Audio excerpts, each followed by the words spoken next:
DABLOODS. The film starts with archival footage of famous black figures, Muhammad Ali, discussing their opposition to the Vietnam War, stating that black men are forced to fight for a country that discriminates them and killing innocent people that they have no qualms with.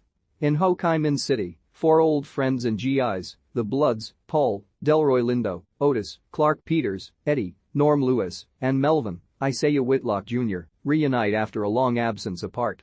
Their goal is to find the remains of their squad leader Stormin Norman Holloway, Chadwick Boseman, and to find a hidden cache of gold with the intent of bringing Norman home for a proper burial.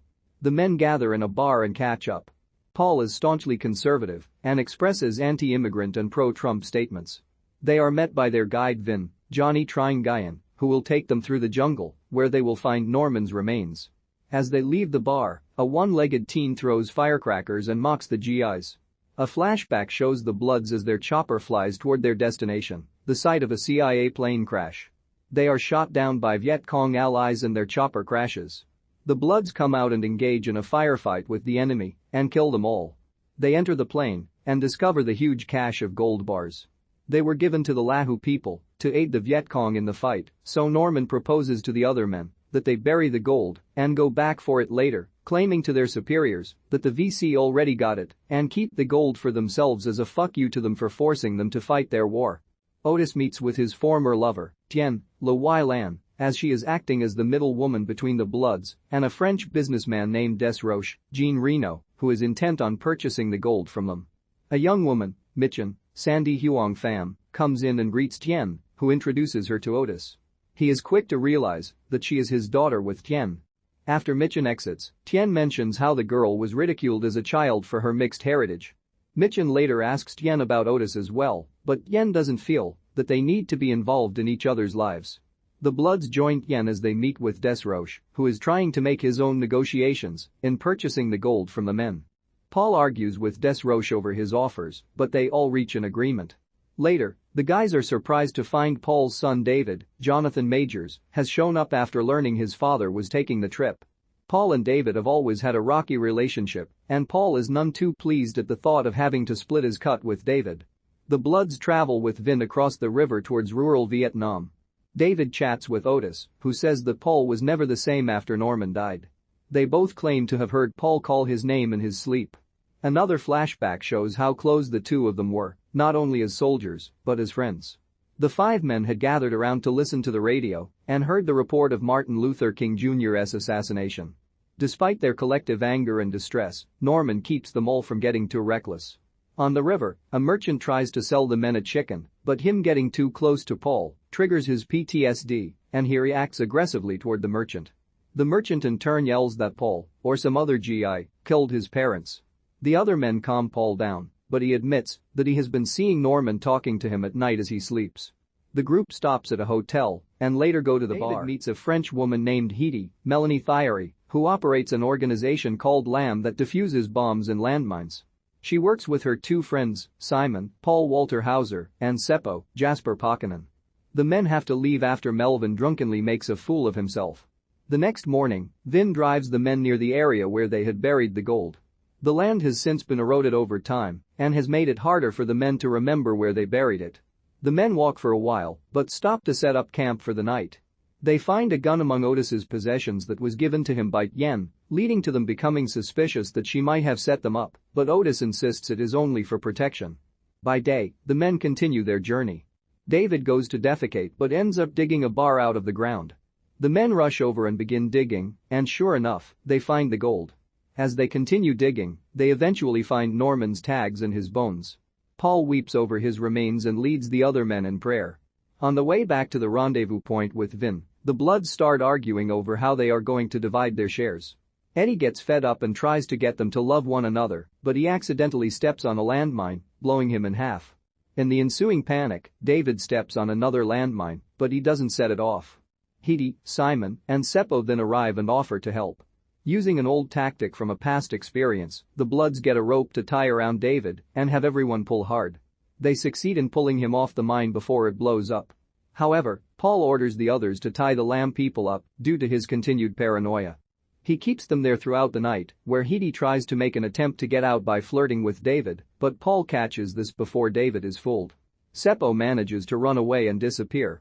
The following day, the Bloods make their way to the rendezvous point but are found by a group of gunmen who have captured Seppo and are demanding the gold in exchange for him, claiming it is rightfully theirs.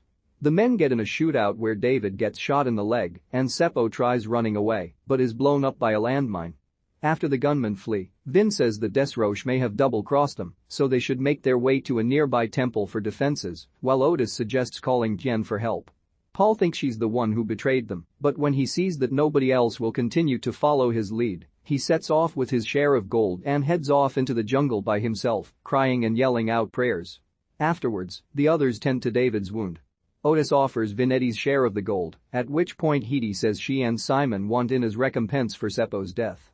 Paul continues into the jungle, weary and growing delusional and speaking in monologues, almost as if speaking to the viewer, where he claims that God told Paul to forget his friends and look out for himself. Meanwhile, the rest of the group makes it to the temple for shelter. David expresses his poor relationship with Paul to Heidi. Elsewhere, other gunmen find the bodies of their own men and set off to kill those responsible.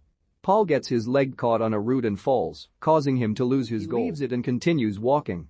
He then hallucinates that he sees Norman standing before him with the gutshot that killed him. Another flashback shows that Norman was accidentally shot by Paul when an enemy attacked them and Paul had fired at him, but the gunfire struck Norman. Paul has felt guilty about it ever since, but Norman's vision embraces him and tells him to let go of his guilt. The other gunmen then find Paul and force him to dig his grave and tell them where the gold is. He simply speaks in prayer and raises his arms, leading the other men to fill him with bullets. Desroche and his men arrive at the temple to make the exchange. He assures the men that Yen had nothing to do with the gunmen being involved. After realizing he tried to have them killed, Otis and Heidi give Desroche a heavy bag that is just filled with rocks. A gunfight ensues, with the Bloods managing to kill Desroche's men. Desroche throws a grenade, which Melvin jumps on to save his friends as it blows up. Desroche is about to shoot Otis, but David shoots him in the face first. Vin helps the Bloods, plus Heidi and Simon, get out and cash in the gold. They also return Norman's remains to his sisters as they had promised, and he is given the burial he deserved. Melvin's widow gets his share of the cash, while Eddie's share goes to a Black Lives Matter organization. Heidi and Simon donate their share to Lamb in honor of Seppo. Otis rejoins Tien and decides to get to know Mitchen. David reads a letter from Paul, where he expresses regret for how he treated him and for not being a better father. He mentions how Norman always taught the other Bloods to lead with love, and he assures David that he really did love him. 4 Black former GIs, Paul, Otis, Melvin, and Eddie, returned to Vietnam decades after the war to retrieve the remains of their squad leader Norman, as well as to recover a hidden cache of gold bars they were originally meant to retrieve but decided to keep for themselves in response to the American government's mistreatment of black citizens. Paul's son David joins unexpectedly and helps them recover the gold and Norman's remains. They start to argue over dividing shares, leading to Eddie's death when he steps on a landmine. David almost triggers one, but a trio of bomb removal specialists help get David off before it blows up. However, Paul becomes paranoid and obsessed with his share of the gold, so he holds the trio hostage. The group is found by gunmen sent by Desroche, the broker who was going to purchase the gold from the Bloods. One of the trio is killed, and Paul sets off on his own after feeling he cannot trust the others. He is haunted by images of Norman, as it is revealed that he accidentally shot Norman after an enemy attacked. The vision of Norman tells Paul to let go of his guilt, but he is soon found by Desroche's gunmen and is killed. Desroche and his men find the rest of the group and engage in a shootout where most of the men are killed, but Melvin dies when he jumps on a grenade and David kills Desroche by shooting him in the face. The surviving group returns home with the gold and Norman's remains. The shares of the deceased go to their loved ones and charity. David finds a letter from Paul where he apologizes for being a bad father but assures David he always loved him.